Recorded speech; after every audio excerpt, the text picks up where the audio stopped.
Bismillah, ir-Rahman, ir-Rahim. Au nom d'Allah, le tout miséricordieux, le très miséricordieux.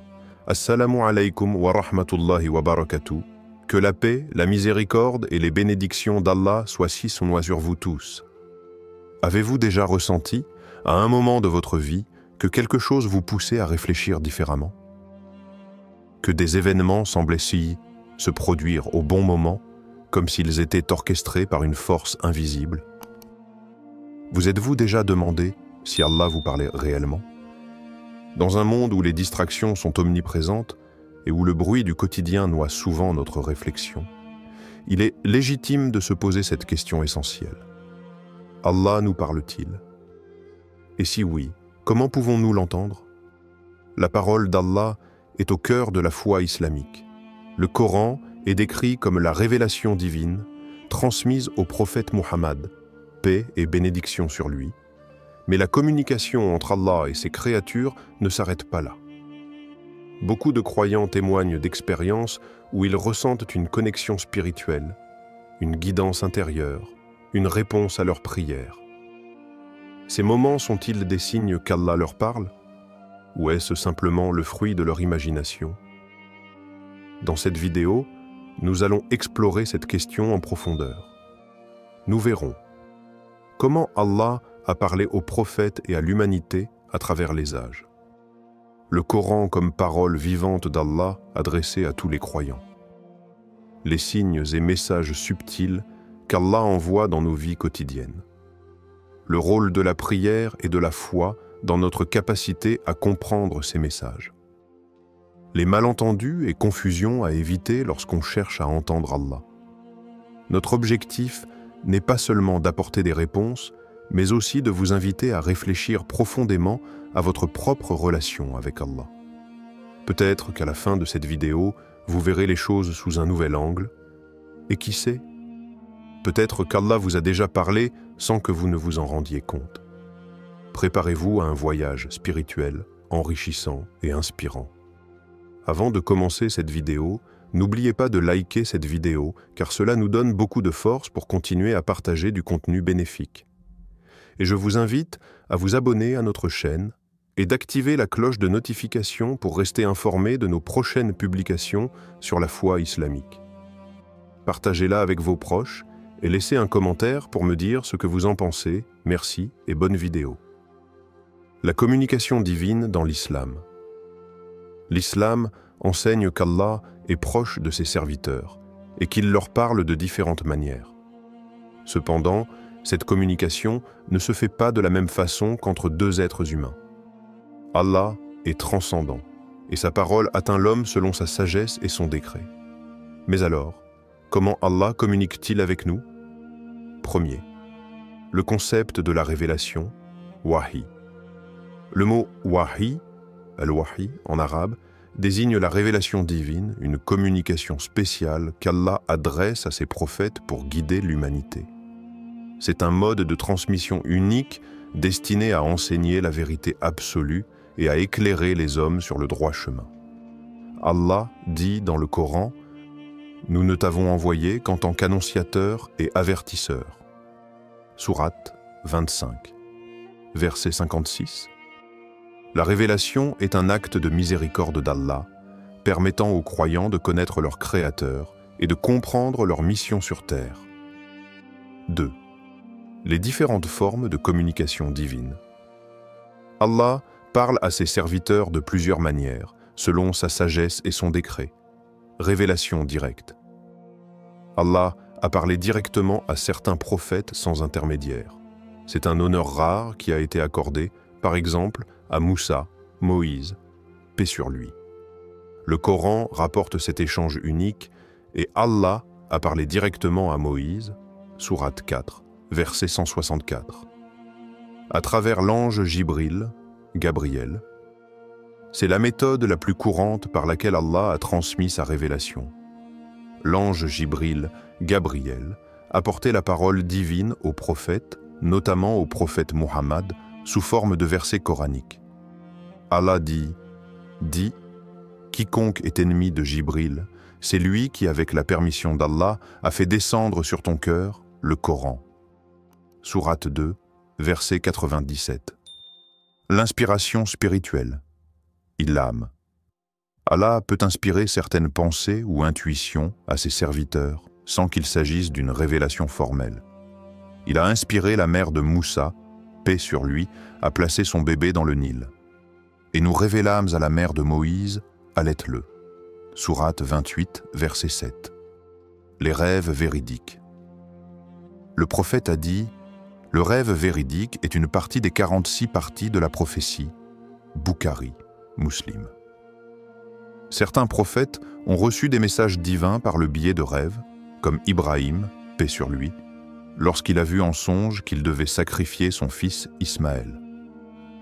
Les signes dans la création et les événements de la vie. Allah communique aussi à travers des événements, des épreuves et des bénédictions. Un verset puissant rappelle cela. Nous leur montrerons nos signes dans l'univers et en eux-mêmes jusqu'à ce qu'il leur devienne évident que c'est la vérité. Sourate 41, verset 53. 3. Exemple du Coran et de la Sunna. Allah a parlé directement à Adam, paix sur lui, après l'avoir créé. Nous, Noé, a reçu la révélation de construire l'arche. Moussa, Moïse, a entendu la voix divine au mont Sinaï. Issa, Jésus, a reçu l'évangile en tant que révélation divine. Le prophète Muhammad a reçu le Coran à travers Jibril. Chaque mode de communication divine a servi à guider l'humanité, et bien que la révélation prophétique soit scellée avec le prophète Muhammad, Allah continue de parler à travers son livre, ses signes et l'inspiration qu'il met dans nos cœurs. Mais alors, comment pouvons-nous reconnaître ces messages dans notre propre vie? C'est ce que nous verrons dans la suite de cette vidéo. Le Coran comme parole d'Allah. Le Coran est la parole d'Allah révélée au prophète Muhammad à travers l'ange Jibril. C'est un livre unique, inimitable et intemporel qui contient guidance, sagesse et lumière pour l'humanité. Contrairement aux autres formes de communication divine limitées à certains prophètes, le Coran est un message universel et éternel adressé à tous les peuples et à toutes les époques. Dans cette partie, nous allons voir pourquoi le Coran est indéniablement la parole d'Allah, en nous appuyant sur ses miracles et sur la manière dont il s'adresse directement à chaque être humain. Première preuve que le Coran est la parole d'Allah. Le Coran se présente comme étant une révélation divine, non une œuvre humaine. Il met au défi ceux qui doutent de son origine. Et si vous avez un doute sur ce que nous avons révélé à notre serviteur, apportez donc une sourate semblable à ceci et appelez vos témoins, autres qu'Allah si vous êtes véridique. Sourate 2, verset 23. Aucune civilisation, aucun poète, aucun philosophe n'a pu relever ce défi. Même les meilleurs linguistes arabes de l'époque du prophète ont reconnu que le Coran était d'une nature inimitable. De plus, le Coran contient des prédictions historiques qui se sont réalisées, des vérités scientifiques découvertes bien plus tard et une cohérence parfaite malgré sa révélation sur 23 ans. 2. Le miracle linguistique et scientifique du Coran. Un texte inimitable en arabe. Le Coran se distingue par sa structure unique, ni poésie ni prose ordinaire. Son style hypnotisant, son rythme et son agencement sont incomparables. Des versets brefs et percutants alternent avec des passages plus longs et profonds, créant une harmonie impossible à reproduire. Des érudits non musulmans comme Arthur J. Arbery ont même reconnu la beauté exceptionnelle du Coran, expliquant que sa musicalité et son éloquence sont inégalables. Les miracles scientifiques. Le Coran contient des informations précises sur des phénomènes qui n'ont été confirmés que des siècles plus tard, notamment la formation de l'embryon humain. Nous avons certes créé l'homme d'un extrait d'argile, puis nous en avons fait une goutte de sperme dans un reposoir solide. Ensuite, nous avons fait du sperme une adhérence, et de l'adhérence, nous avons créé un embryon.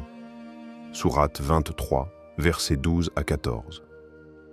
Ces descriptions correspondent parfaitement aux découvertes modernes en embryologie. L'expansion de l'univers et le ciel, nous l'avons construit avec force et nous l'élargissons constamment. Sourate 51, verset 47. Ce verset évoque ce que la science a découvert bien plus tard. L'univers est en expansion, comme l'a démontré Edwin Hubble au XXe siècle. L'harmonie mathématique du Coran. Certains chercheurs ont mis en évidence des structures numériques impressionnantes dans le Coran, comme la répétition précise de certains mots en rapport avec leur signification. Par exemple, le mot « jour », « homme » est mentionné 365 fois, correspondant au nombre de jours de l'année solaire. Ces miracles linguistiques et scientifiques témoignent que le Coran ne peut être l'œuvre d'un homme du 7e siècle, mais bien la parole d'Allah. Troisième, comment Allah s'adresse à toute l'humanité à travers le Coran.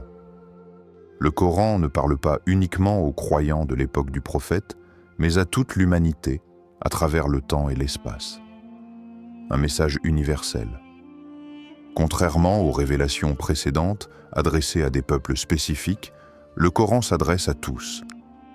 Et nous ne t'avons envoyé qu'en tant qu'annonciateur et avertisseur pour toute l'humanité. Sourate 34, verset 28. Des réponses à toutes les questions existentielles. Le Coran guide l'homme dans tous les aspects de sa vie. Qui est Allah? Pourquoi avons-nous été créés? Que se passe-t-il après la mort? Comment vivre une vie de droiture et de paix? Il répond aux doutes des sceptiques, rassure les croyants et offre un chemin vers la réussite dans ce monde et dans l'au-delà. Un dialogue entre Allah et chaque individu. Le Coran parle directement à l'âme de chacun.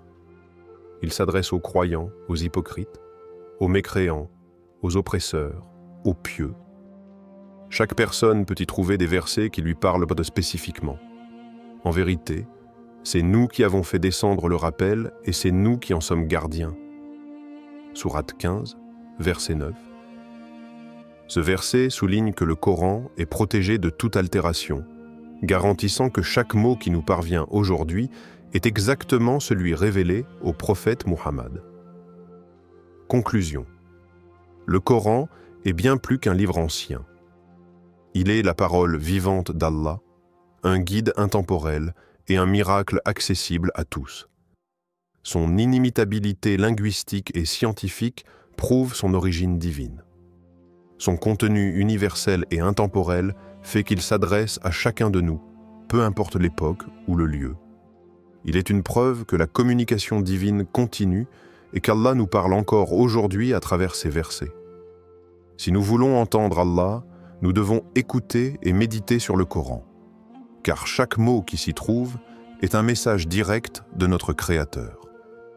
Dans la prochaine partie, nous verrons comment Allah nous envoie aussi des signes dans notre vie quotidienne. Les signes d'Allah dans la vie quotidienne.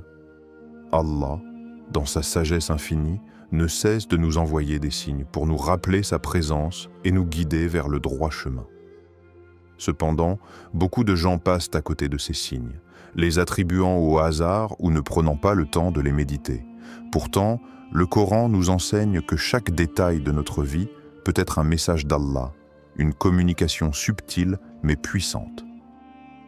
Dans cette section, nous allons explorer comment Allah nous parle à travers la nature, les épreuves et les bénédictions, comment interpréter ces événements. Et nous verrons des témoignages de croyants ayant ressenti ces signes divins. Premier, les signes d'Allah dans la nature, les épreuves et les bénédictions. Les signes dans la nature, Allah nous invite à observer sa création comme un moyen de méditation et de rappel. Chaque élément de l'univers témoigne de son existence et de sa perfection. Il y a sur la terre des signes, pour ceux qui croient avec certitude, ainsi qu'en vous-même. N'observez-vous donc pas, Sourate 51, versets 20 à 21, l'alternance du jour et de la nuit, un cycle parfait qui témoigne de l'ordre établi par Allah. Les étoiles et les planètes, positionnées avec précision, elles nous rappellent l'immensité du Créateur. Les animaux et les plantes, leur diversité et leur perfection sont des signes de la sagesse divine. En observant ces éléments, nous réalisons que rien n'est dû au hasard et que tout fonctionne selon un dessein précis. Les signes à travers les épreuves. Parfois, les difficultés de la vie sont en réalité des messages d'Allah. Une épreuve peut être un rappel, une purification des péchés ou une opportunité de se rapprocher de lui. Il se peut que vous détestiez quelque chose alors qu'elle est un bien pour vous, et il se peut que vous aimiez une chose alors qu'elle est mauvaise pour vous. C'est Allah qui sait alors que vous ne savez pas. Sourate 2, verset 216. Une maladie peut être un test pour renforcer notre patience et notre foi. Une difficulté financière peut nous rappeler de faire confiance en la subsistance qu'Allah nous accorde. Une perte ou un échec peut être une opportunité pour nous éloigner d'un mal plus grand. Les épreuves sont donc des messages d'Allah nous invitant à la patience, à l'humilité et à la confiance en lui. Les bénédictions comme signes divins. Allah nous envoie aussi des signes sous forme de bienfaits et de bénédictions. Mais sommes-nous reconnaissants lorsque nous les recevons? Et si vous comptez les bienfaits d'Allah, vous ne pourrez pas les dénombrer. Sourate 14, verset 34. Un travail ou une opportunité inattendue. Une protection contre un danger sans qu'on s'en rende compte. Une prière exaucée au moment parfait. Chaque bénédiction est un signe d'Allah, un rappel de sa générosité et de son amour envers nous. Deuxième, comment comprendre les événements comme une communication divine? Allah nous envoie des signes, mais comment les interpréter correctement? Prendre le temps de réfléchir. Il est essentiel d'être attentif aux événements de notre vie et de les méditer. Le Coran nous encourage à la réflexion. Ne médite-t-il donc pas sur le Coran? Ou y a-t-il des cadenas sur leur cœur? Sourate 47, verset 24. Ne pas être superstitieux. Il faut éviter de voir un signe dans chaque détail insignifiant. Par exemple, un oiseau qui passe ne signifie pas forcément quelque chose. Les signes divins sont profonds et impactants, et non de simples coïncidences. Comparez avec le Coran et la Sunna. Un vrai signe d'Allah ne contredira jamais les enseignements du Coran et de la Sunna, et offre un chemin vers la réussite dans ce monde et dans l'au-delà. Un dialogue entre Allah et chaque individu. Le Coran parle directement à l'âme de chacun. Il s'adresse aux croyants, aux hypocrites, aux mécréants, aux oppresseurs, aux pieux. Chaque personne peut y trouver des versets qui lui parlent spécifiquement. En vérité, c'est nous qui avons fait descendre le rappel et c'est nous qui en sommes gardiens. Sourate 15, verset 9. Ce verset souligne que le Coran est protégé de toute altération, garantissant que chaque mot qui nous parvient aujourd'hui est exactement celui révélé au prophète Mohammed. Conclusion.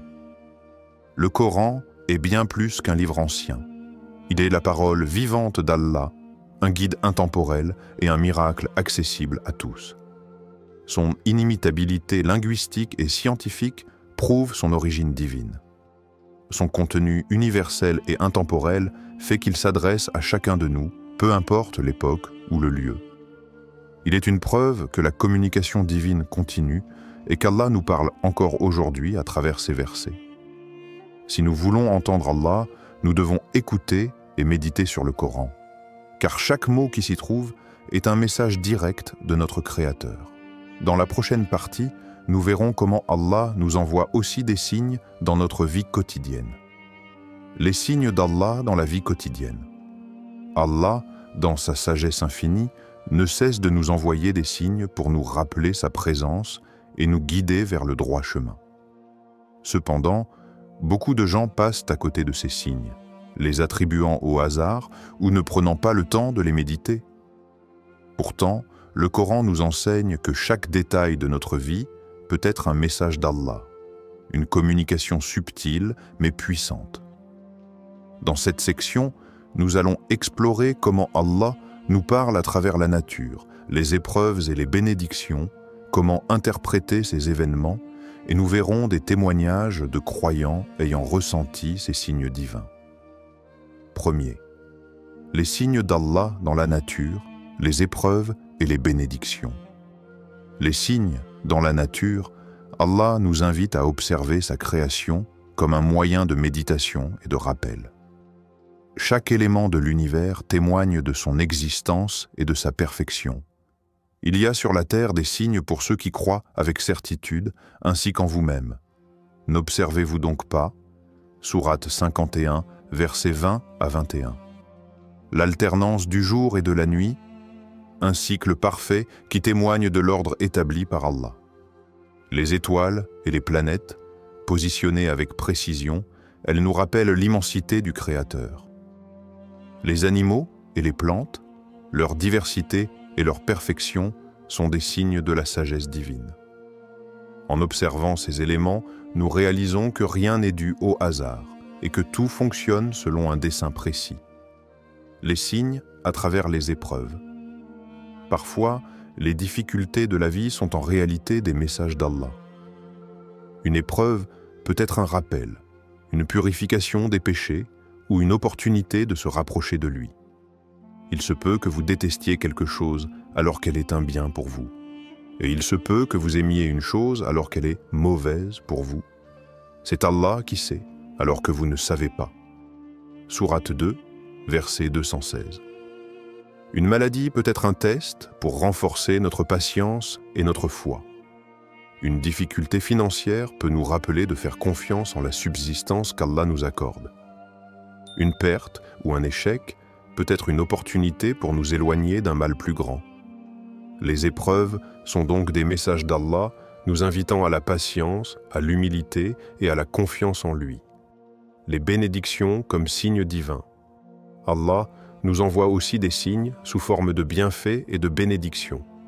Mais sommes-nous reconnaissants lorsque nous les recevons? Et si vous comptez les bienfaits d'Allah, vous ne pourrez pas les dénombrer. Sourate 14, verset 34. Un travail ou une opportunité inattendue. Une protection contre un danger sans qu'on s'en rende compte. Une prière exaucée au moment parfait. Chaque bénédiction est un signe d'Allah, un rappel de sa générosité et de son amour envers nous. Deuxième, comment comprendre les événements comme une communication divine? Allah nous envoie des signes, mais comment les interpréter correctement? Prendre le temps de réfléchir? Il est essentiel d'être attentif aux événements de notre vie et de les méditer. Le Coran nous encourage à la réflexion. Ne médite-t-il donc pas sur le Coran? Ou y a-t-il des cadenas sur leur cœur? Sourate 47, verset 24. Ne pas être superstitieux. Il faut éviter de voir un signe dans chaque détail insignifiant. Par exemple, un oiseau qui passe ne signifie pas forcément quelque chose. Les signes divins sont profonds et impactants, et non de simples coïncidences. Comparez avec le Coran et la Sunna. Un vrai signe d'Allah ne contredira jamais les enseignements du Coran et de la Sunna.